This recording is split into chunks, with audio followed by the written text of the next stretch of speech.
There's been a lot of major changes in the Pump It Up series over the last several years, and the game in my opinion has changed for the better. But what else could be changed to help improve the quality and enjoyment of the game? Today I'm going to go over 5 different things Andamiro should fix in their game. As usual, this video is based off my own personal opinion, so please keep this in mind when watching. Number 1. Fix the syncing in songs. While Pump It Up is known for its wide timing window, that still doesn't dismiss the fact that it's totally fine to have a handful of charts horribly off sync by several milliseconds or even worse. This is especially a problem for players that use HJ or VJ, which makes a timing window tighter and more difficult to time than usual.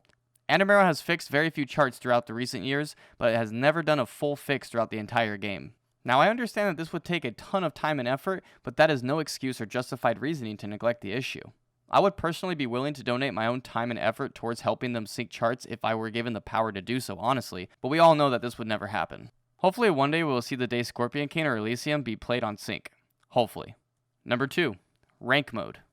Andamiro released Rank Mode in 2015 on Prime 1, and at first, a lot of players were taking off with it and enjoying the concept.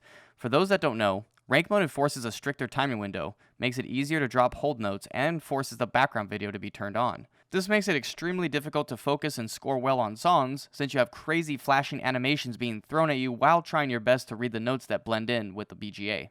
The last thing this mode does is it forces a player to fail out of their entire set if their life bar reaches 0 health on any song. Rank mode nowadays has little to no purpose due to there being no leaderboard on the actual game, and the way charts are being designed now makes it pretty much impossible to come out of sections with a full combo. They actually removed the entire leaderboard because players found exploits and got insane scores worth so many points beyond the maximum of a song. There were also players playing on cabinets that had buttons to play with their hands, which is obviously much easier to score well on versus players who are playing with their feet. Another problem is that if you are trying to fill out your high scores to showcase all your S's, double S's, or triple S's, will be instantly removed if you play rank mode on that same chart. This is due to the fact that if you play rank mode, you also get an additional 1.2x multiplier on your score. Andamiro needs to change it so that rank and regular mode scores are separated, making it so that your rank scores will only appear when you choose rank mode. If Andamiro plans to keep rank mode around, they should honestly remove the added difficulty on hold notes, leave the BGA off, and the issues with the current charts would be gone. Otherwise, take the L on this one, Andamiro, and just remove rank mode entirely.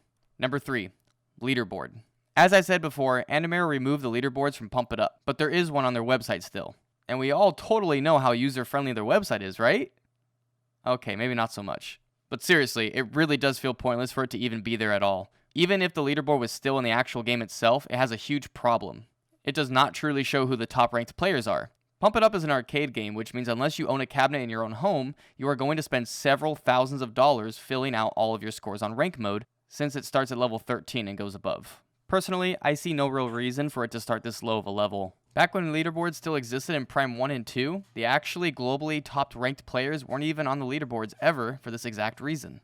They never cared enough to play every single and double chart because of how costly it was. I think it would be much more reasonable and enjoyable to have it start at level 18 and above. If anything, keep rank mode for levels 13 through 17 in the game still, but just start the actual leaderboard at level 18. You know something else that would actually really help improve the competitive side of rank mode? Have individual chart leaderboards on the website. This would be amazing to have and would be so much easier to keep track of who has the world's best score on a chart. Or even beyond that, why not also include the ability to see what a particular player has on that said chart as well? You know what actually does this currently? Groove Stats. For those that haven't heard of Groove Stats, it's basically what I just explained, but for the game in the groove. Players can literally keep track of their own progress while also looking at any other player's scores that are submitted. I really hope Andamiro considers doing something like this. But it's probably unlikely, unfortunately, because they had a rival system in Prime 2 and removed it when Double X rolled in. Number 4. Website. We keep bringing up stuff related to the website, so let's go over it right now. So the website is honestly just a complete disaster. It needs a complete overhaul. It's the furthest thing from being user-friendly, and there are very poor quality translations throughout the entire thing. I've been using the website since 2015, and to this day, I still have a hard time setting up someone's account when they come to me with a brand new AM pass. I think Andamiro needs to take some time to rework their website as a whole and make the experience much more smoother for everybody. Seriously, go see for yourself and don't take my own word for it. Don't forget to try and figure out how to even add a user custom step chart onto your card. Good fucking luck. Number 5. Score transfers. Every 2 years or so, a new version of Pump It Up is released, which means all of your scores are wiped off completely and everyone starts fresh. Personally, I think it's way overdue for Andamiro to allow players to transfer over their scores from their AM passes onto the next version of Pump. Now before I move forward, Andamero did introduce the ability to transfer over your profile name by typing in the code located on the back of your AM pass card. But this was honestly pointless unless you did it ASAP, otherwise popular player names would be taken from someone else. It really sucks that they chose to continue the same route of forcing everyone to reset on their accounts and have no achievements shown. Take a look at DDR for example. They just moved over from Ace to A20 and world records and players' best scores from Ace transferred over. This was a great move from Konami, and I really hope Andamero makes the same move for the next version. It was already bad enough that they punished the entire community by removing the leaderboard thanks to a handful of cheaters, so why are they taking away everyone's personal best every time a new version comes out? We all work really hard to earn these scores, and it makes no sense for them to not transfer it over, or at least give us the option to transfer them when we try to move our profile names over from our AM pass. Alright, that's all for this video. Did you agree with my list? What are some of the things you would like to see fixed and Pump It Up? Share your thoughts in the comment section down below. If you're interested in rhythm games, be sure to follow me on Twitch. Thanks so much for watching, and I'll see you all next time.